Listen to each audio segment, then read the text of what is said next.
Hello, in this video we're looking at issue 38 of Warhammer Imperium magazine, and then learning some new faction rules for the Necrons to enhance their already powerful capabilities.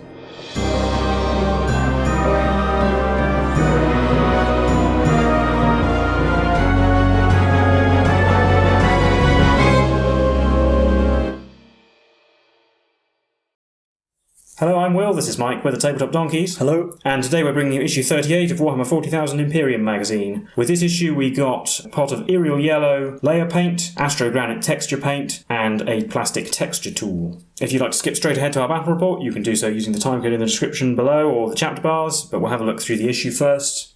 So first we have some more backstory you can add to your Adeptus Mechanicus characters in terms of what happens if they suffer a defeat and maybe gain an injury, and then what they need to do to redeem themselves.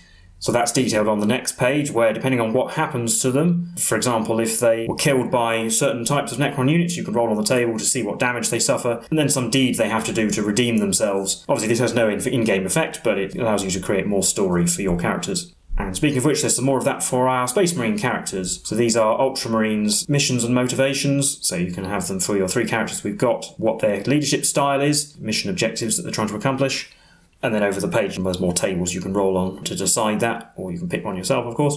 Then we have background on the Space Wolves chapter, another of the original Space Marine legions. They exhibit great cunning and ability as hunters, but they're also fierce and feral and savage in battle. And they're also fiercely independent from the bureaucracy of the Imperium and generally go their own way.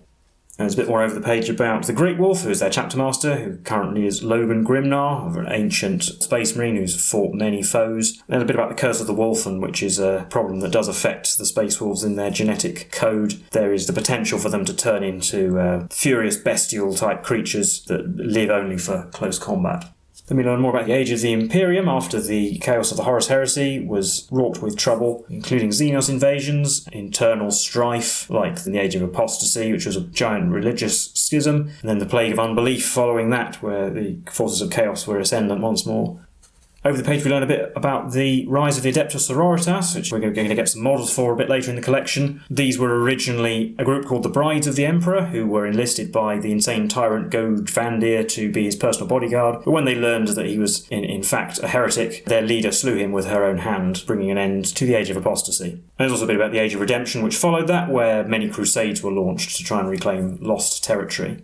Then we learn about the Necron Mefrit dynasty, considered by many of the other Necron dynasties to be dishonourable, employing weapons of mass destruction and simple annihilation against foes that should be treated with more respect and honour.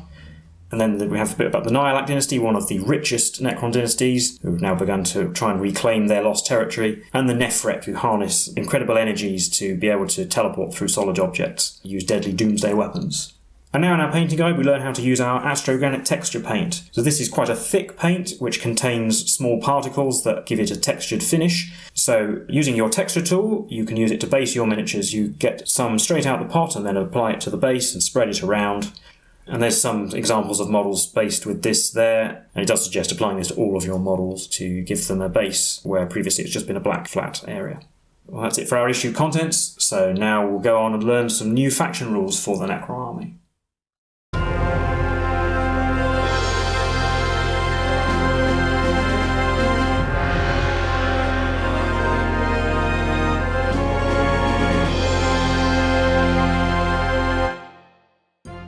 Before we can get into our game for this issue, we have some new faction rules for the Necrons to look at. These are command protocols. These are similar to the canticles of the Omnissiah or the Doctrina Imperatives for the Mechanicus. This rule means that if every unit in your army is from the same dynasty, that excludes any units with the Dynastic Agent, Khitan Shard and Unaligned keyword, and you have a model with the Noble keyword as your Warlord, so who's in overall command of your army, then your army can benefit from the command protocols rules. What this means is after both sides are deployed, but before you've determined who will have the first turn, you assign a different command protocol to each of the first 5 battle rounds.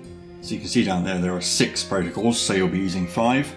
And it does note that if the game lasts for more than 5 battle rounds, you just continue using the one that was active in the 5th battle round. And then at the start of each battle round, if you have any units in your army with the Noble keyword, then the command protocols are active. So if all your nobles are dead, you basically just ignore these rules from then on. And when a command protocol becomes active, you can see each one has 2 directives, and you choose which directive will be active for that entire battle round. Any units that are within 6 inches of a Necron's character, unless they have the Catan shard keyword, benefits from the directive you choose. So this does sound awfully complicated, but it is actually fairly simple. It does require a bit of forethought though. So I'll quickly go over each protocol. So first up with the protocol of the Eternal Guardian, where the first directive is each time an attack is made against a unit benefiting from the rule, if it hasn't made a normal move, advance or fall back during the battle round, it gains the benefit of light cover. Or the second directive is each time an enemy unit declares a charge against this unit and it is not within engagement range, this unit can hold steady or set to defend, so effectively it's as if it's in defensible cover. Second protocol is Protocol of the Sudden Storm, which either gives +1 inch to the move characteristic of all models in the unit, or allows a unit to shoot while performing an action without failing the action. We don't know what actions are yet, so that won't be relevant for now. Protocol 3, Protocol of the Vengeful Stars. First one is each time a model in this unit makes a ranged attack on an unmodified wound roll of 6, the armor penetration is increased by 1. So an AP-1 become AP-2. The second directive is also when a unit makes a shooting attack, and when it's shooting at a unit that's within half range, the target does not receive any benefits of cover to save, so shot signal or light cover effectively. Fourth protocol is the melee one, Protocol of the Hungry Void. First directive is each time a model in the unit makes a melee attack on an unmodified wound roll of 6, the armor penetration is increased by 1. And directive 2 is each time a model in this unit makes a melee attack, if this unit made a charge move, was charged, performed a heroic intervention this turn, you add 1 to that attack's strength characteristic.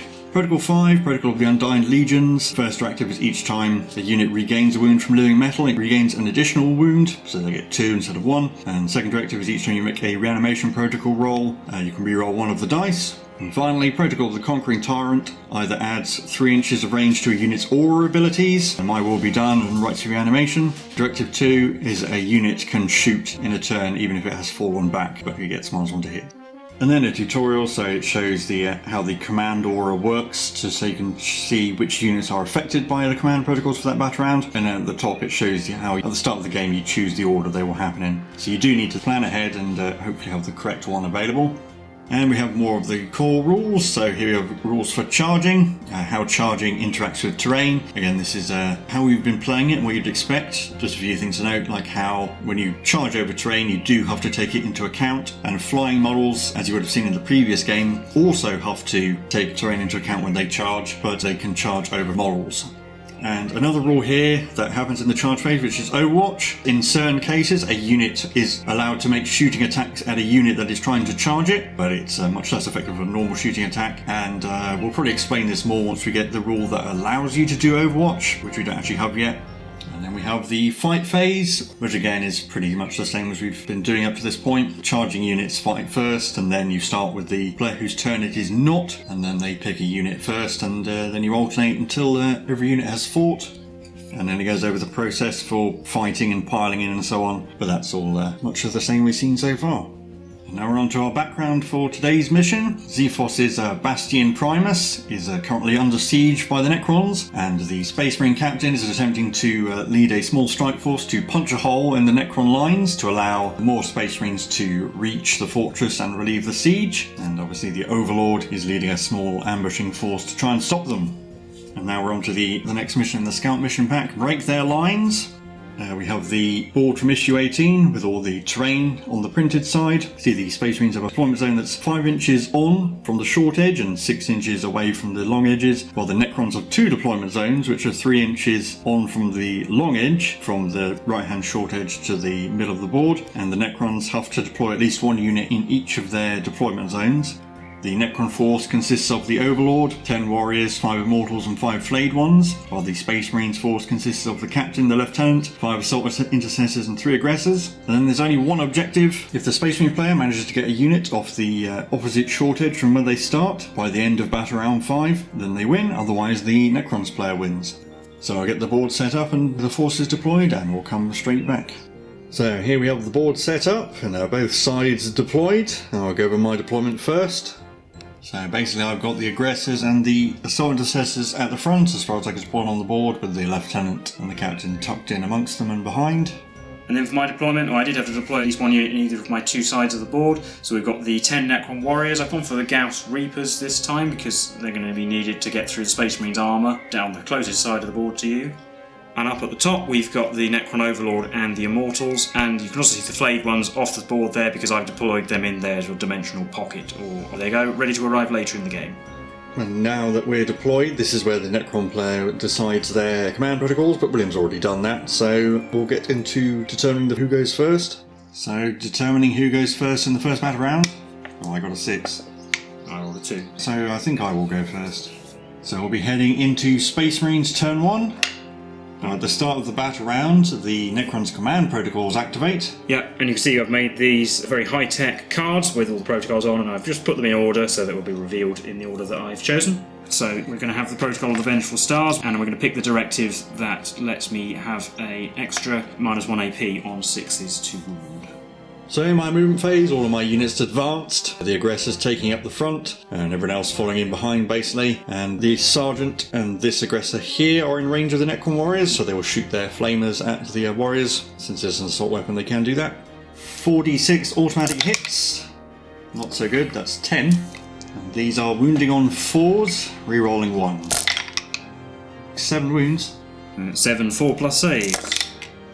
Failed 4, so 4 die.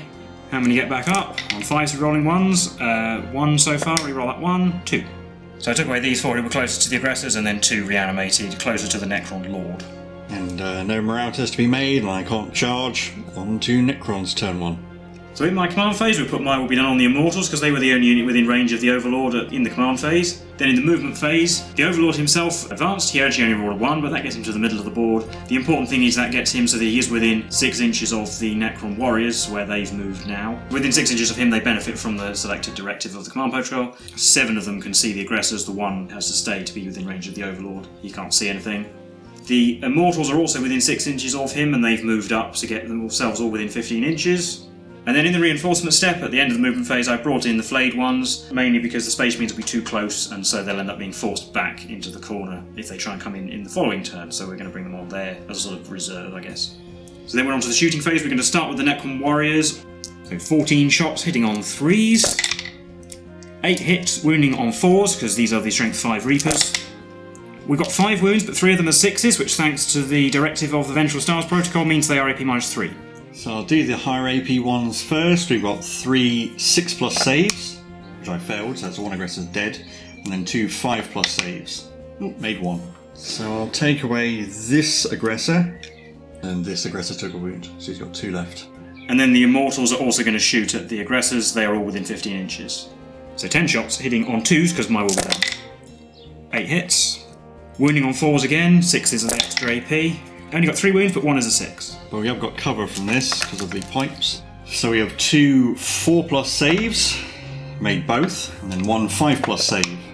Failed that, so the wounded aggressor's down to 1 wound. And that's the end of Necron's turn 1.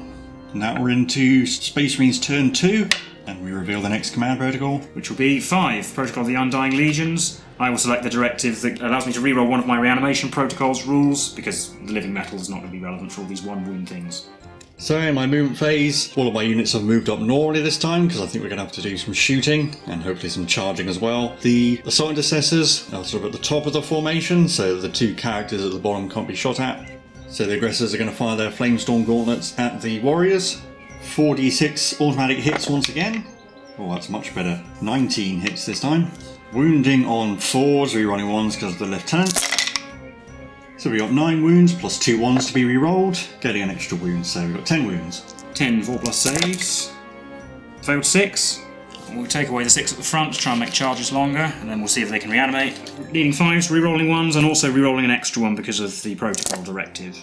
We've got 3, I can re-roll the 2 1s and the 3 because of the protocol, getting an extra 1, so 4 come back. 4 have come back, trying to block off the board edge. So I'll do the lieutenant next, just because the only thing he's in range of is those warriors. 2 shots with his Neo-Volkite pistol, hitting on 2s, getting 2 hits. Wounding on 3s, and 6s do a mortal wound in addition. Oh, just 1 wound. With a 4+ save, which I failed, and a reanimation protocol roll, which I can re-roll if necessary. I can re-roll 1s anyway. No, it's still dead. So we'll use this one. I'm going to do the assault intercessors next. They are all in range of the Immortals, so I'll shoot at them instead, because if I start killing too many warriors, the charge is just going to get harder. I'll use the black dice as the plasma pistol, which I'm not going to supercharge. These are all hitting on 3s and rerolling 1s because of the captain. Reroll the 2 1s. Well, they all hit. The black dice will be wounding on a 3, while the white dice will be wounding on 5s, and these will be rerolling 1s because of the lieutenant. 1 wound at AP -3, and 2 at AP -1. So AP -1 is a 4+. Failed one of those, and the AP -3 I need a 6, which I've failed as well. So 2 die, do they reanimate? Neither of them do, but I can reroll one of these because of the protocol. No, still 2 dead. So we just choose 2 immortals. Now we're on to the charge phase. I'm going to start with the aggressors. They're going to try and charge the warriors. It's going to be a 7-inch charge to get Sarge into here. Hopefully I can get a bit more. So the aggressors get a 8. That's enough to get them in. I'll do the captain next. He's going to need an absolutely enormous roll to get in through that gap, but there's no reason not to try. Going to need probably an 11 or a 10. That might be enough. Sadly, 10 inches isn't enough. He would have needed to roll an 11. So I'll do the assault intercessors next, who are also going to charge the warriors. So they need a similar roll to the aggressors, and the 10 is going to be enough. So the assault intercessors make their charge. One of them has to go into the ruins to get in range, but the other 4 can stay outside. And I think I will do the assault intercessors first. No need for the assault intercessors to pile in, so we've got 16 attacks hitting on 3s. There were 11 hits. These wound on 4s. 8 wounds. 8 5+ saves. I've made 3. And there are only 5 Necrons left, so they are all dead and they don't get a chance to reanimate, which is quite important. So now the warriors are dead, the assault intercessors can consolidate. They'll have to go towards the flayed ones and they'll move effectively to form a wall between the Necrons and the aggressors. And the aggressors can still be picked to pile in and consolidate, but they still have to end up closer to the flayed ones. So effectively they're just going to go like that and get on the board edge. And that'll be it for my turn. No morale test to be made, no fighting back from the Necrons, so I'll head into Necron's turn 2. In my command phase, I will put my will be done on the Immortals. We're also going to use the Resurrection Orb on them to try and get at least one of those 2 back. So the 2 missing come back on 5s, but I can reroll 1, so I will reroll 1. Nope. Oh, we've got to get to those aggressors in order to stop them from getting themselves off the board in the next Space Marine turn. So the flayed ones have just moved a tiny bit because they need to tie the assault intercessors up. The Immortals have moved across a bit, and the Necron Overlord has gone into the ruin because he's going to have to try and make a long charge all the way round to get to the aggressors. So then we'll be on to the shooting phase where the Immortals are going to have to shoot the assault intercessors because I really need to clear a path for the Overlord, otherwise his charge is going to be far too long. So we've got 6 shots hitting on 2s because mine will be done. Helped, so they all hit. Wounding on 4s. Sorry, wounding on 3s, so that's 4 wounds. Right, so how I allocate these isn't going to be important. So I'm going to put 2 wounds on this assault intercessor here, who isn't in cover. He has 2 5+ saves. He failed both, so he is dead. I'm going to put the 2 remaining wounds on this assault intercessor, because I can still maintain coherency, but if he dies, he does make the Overlord's charge easier, but he does get cover. So he has 2 4+ saves. He made 1, so he lives. That is important. This assault intercessor takes a wound. So then we'll be on to the charge phase. We're going to do the flayed ones first, and they are going to charge just the assault intercessors. So they only need a 2, but we'll see what they get, a 9. So they'll do that. They're getting in base contact with as many Space Marines as possible so they can't pile in closer towards the board edge. And then the Overlord is going to declare a charge. He will declare a charge on both the assault intercessors and the aggressors because he has to get within an inch of this guy here to make his charge as short as possible. If he fails it, I basically lose the game, but we'll see what happens. We reckon he needs to roll an 8. Oh, he did. He rolled a 10. He'll get to there, not going to get into base contact with either unit at the moment, but we'll pick the flayed ones to fight first. They're all in range to attack, so we've got 15 attacks hitting on 3s, 6s score an additional hit. So we only actually got 6 hits, but 2 6s, so 8 hits total. Winning on 4s, AP -1, so 6 wounds at least. 6 5+ saves from the assault intercessors. Made 4. So this chap will die, and then the wound will go on that guy in the building. Then the Overlord will go and he will pile in, so he's not quite in base contact with that assault intercessor there, but he'll put all of his attacks on the aggressors. So 4 attacks hitting on 3s. Got a miss. He wounds on 2s and they just kill them. Oh, he got 2 1s. Oh no. Yeah, that's vitally important. Normal aggressor dies, but Sarge lives. Oh, the Overlord will consolidate there. Now we're on to my headbacks. I'll do the assault intercessors first, all attacking the flayed ones. So we've got 10 attacks hitting on 3s. 9 hits. And wounding on 4s, getting 6. 6 5+ saves. Oh, they're all dead. And so all the flayed ones are dead, and this chappy here is going to pile in, or consolidate rather, just so that he stays in coherency with his two friends. And the Aggressor Sergeant gets his hitbacks on the Overlord. 4 attacks, hitting on 4s, getting 2, wounding on 3s, getting 1. 4+ save. Oh, he made it anyway. But that is the end of Necron's turn 2, and no morale test needed for the Intercessors because they lost 2 models. In my turn, we won't show the new command protocol. What's going to happen is the Aggressor Sergeant's just going to fall back off the board, as are the Assault Intercessors. And seeing as I got a unit off the board, it's a Space Marine victory. So I'll recap that game for you now. So that was the game for issue 38 of Warhammer 40,000 Imperium magazine. How did you think that went? Well, not too well, obviously. I think I was a bit unlucky at the end there with my melee attacks, and didn't roll very well for save rolls towards the end either, which let you kill off all my units. But I also think that's quite a difficult scenario for the Necrons to win, certainly if you roll a decent advance roll in your first turn, which you did, because you got close enough to do a turn 2 charge, and then it's always going to be difficult to stop you getting a unit off the board there. Yeah, and your characters didn't even get involved, and they would have been really difficult to kill as well. Yeah, I mean, I would have been on the back foot if you had killed the aggressors and tied up the assault intercessors, but I think the 2 characters coming in probably could have beaten up the Overlord. It's not even so much about the amount of damage output your army had, it was just simply about the fact that with some good rolls and some good charges, you just got yourself next to the board edge, and I had to kill 2 whole units in order to stop you winning, which was going to be a bit of a tall order. And in fact, the Overlord did well to roll a 10-inch charge. If he'd found that charge, you just would have won. Yeah, especially since I got to go first. I think if you got to go first, you could position your units. So the issue is that charges for me are free movement. So if you're near the board edge when I charge you, it just makes things harder for you. Whereas if you can move up the board and just sort of hold me up in the middle, there's much less threat of me just falling back out of combat. Yeah, the fact that you were basically in the middle of the board after your turn 1, and I was kind of hoping you'd be a bit further away at that point, so I could do a bit more shooting. It could have been different if I hadn't lost all of my Necron Warriors and had been able to use the Resurrection Orb on them. Unfortunately, because I start on opposite sides of the board, you can, as you did, sensibly decide to go the way where there was a bit less resistance. I'm just going to go the way the Overlord isn't. I guess you could have deployed the flayed ones on one side and put all of your shooting on the other to maximise your firepower. Yeah, unfortunately, it does sort of mean that you can't get the most benefit from your command protocols. I wouldn't say it's the most user-friendly rule. It's not like the Mechanicus ones where I can just choose what I want. You need to have a game plan, and if the game doesn't turn out the way you want it to, you can end up basically wasting your protocols, whereas with things like the Doctrine or Imperatives, I can just choose when I want them. Yeah, I actually have to think about it in advance and figure out how the game is going to go. It did work out well that I was in range to do a lot of shooting in turn 1, because I was sort of humming and hawing over whether I'd be in range with enough guns to make the most of the shooting one, and it definitely helped. But equally, if you rolled less well for your advance, you would have been further away, and my warriors might not have been in range to make the most of that. Yeah, but then you might have been better off picking the no cover one. That's effectively +1 AP. Yeah, I had got, as to my turn 3 choice would have been Conquering Tyrant, which I would have picked the one to fall back and shoot with a -1 penalty, which, as it turned out, would have been irrelevant because my Necron Warriors were all dead, but it could have been potentially useful.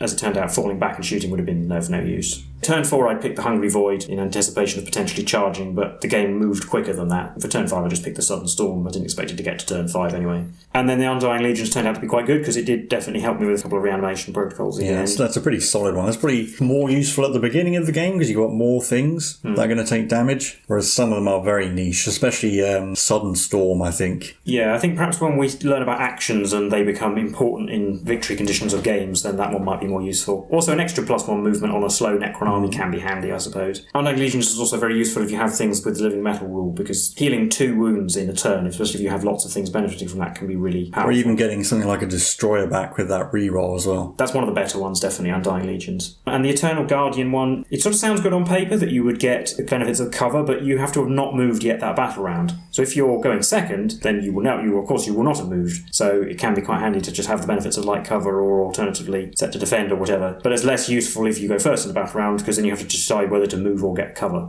Also, we know what Overwatch is, we just don't know how you actually get to do it yet. And setting to defend is a bit irrelevant if you die before you get to fight back. And I think also, considering that currently we only have 1 Necron Noble, if your Noble dies, you immediately lose access to it. And that's the same for the canticles and the doctrine or imperatives, but I have 2 characters that can do those at the very least. And the other main downside is you do have to be within 6 inches of a friendly character, which not only means you have to think about which ones you want in the game, you then have to make sure you have characters near all your units in order for them to benefit from them, which requires an awful lot of planning and forethought. It's very easy to accidentally move them too far away. I think the thing is as well, none of these are really amazing rules. If they were more powerful than the Canticles of the Omnissiah, for example, or the Doctrine or Imperatives, then I suppose the trade-off of having to pick them at the beginning might be worth it. But I don't think they are, actually. They can be good if they're used at the right time, but I think for particularly the Doctrine or Imperatives, being able to give all your Skitarii +1 ballistic skill, I think is just better than any of these rules. Yeah, it's basically a flat +1 to hit. Yeah, and yeah, I mean, it might as well be about weapon skill, but if you time it right, that doesn't matter. Or +1 strength with melee attacks with Canticles is effectively the same as the directive. Yeah, you do get a bit of flexibility out of the directives, which one you pick, but sometimes only one of them will be useful anyway. It's still not that good a benefit, I don't think. I